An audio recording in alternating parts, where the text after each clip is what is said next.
47 दिन पर कंधमाल जिला कलिंगा घाटी में चलला गाड़ी मोटर अस्थायी रास्ता निर्माण पर चली 2 चकिया और 4 चकिया गाड़ी चलाचल भूस्खलन में रास्ता धसी जाता से कारण गाड़ी चलाचल संपूर्ण भाव में बंद रही है। एवं अस्थायी रास्ता निर्माण काम सरी विपदसंकुल अवस्था अटकी रही पथर को ब्लास्टिंग कर रास्ता उपरू माटी बाली पथर हटा जाउछि। 2-4 चकिया जान कलिंगा घाटी दे चलाचल करने निमंते जातीय राजपथ विभाग तरफ कंधमाल जिलापाल को चिठी माध्यम अवगत करिसेंती एनएच अधिकारी सुशांत कुमार साहू।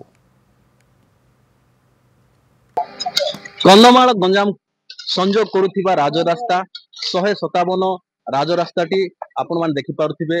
गत नवेम्बर 16 तारिख दिन एठारे गोटे भूस्खलन घटिथिला आ वर्तमान प्राय 47 दिन बीतीगला परे मध्य कार्य समाप्त होई पारि।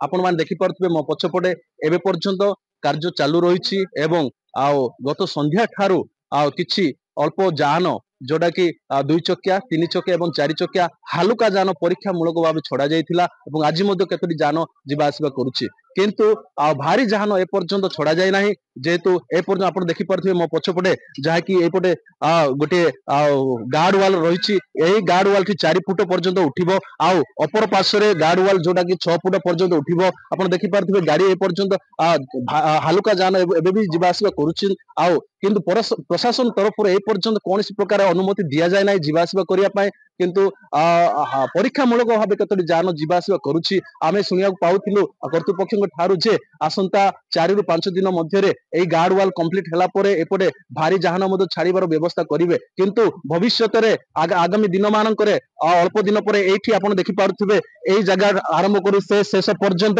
एठी गोटे बड़ ब्रिज हेबार संभावना अछि। सेमाने प्राय ब्रिज गोटे तयारी करिवे प्रशासन तरफरु एवं राजरास्ता तरफरु एवं एठी प्राय 1.5 वर्ष रु 2 वर्ष पर्यंत आई समय लागि पारे बोली से कहउथिले। आ मोर देखि पारथि ए पर्यंत विपद टळी नाही। आपण मान देखि पारथिबे मो पछपटे पत्थर गुडाक अछि से पत्थर एबे पर्यंत झुलिक रहिछि जहा कि ए पर्यंत ताहा ब्लास्टिंग करा जाय पारि नाही। अल्प किछि ब्लास्टिंग करा जायछि एबे भी केते झुलिक रहिछि को मुहूर्त रे ताहा खसी पड़िबो केमिति आसीबो सेटा आमे कहि परिबा नाही। आ किंतु विपद ए पर्यंत टळी नाही। आमे कहिबा गले वर्तमान पर्यंत अल्प किछि काम वर्तमान स्वाभाविक होई पारिछि जहा कि जीवा आसिबा करिया पाए आउ संपूर्ण भावे करिया पाए हेले एपटे ब्रिज गुटे तयारी हेबार आवश्यक रहिछि। आउ किछि दिन परे ताहा हेबो बोली कर्तृपक्ष कहिसंती। आउ वर्तमान अपेक्षा रे अछु समस्त अपेक्षा रे अछंती जे केते बेले कंधमाल जिलापाल परमिशन देबे जे भारी जहान मध्य एपटे जीवा आसिबा करिया पाए।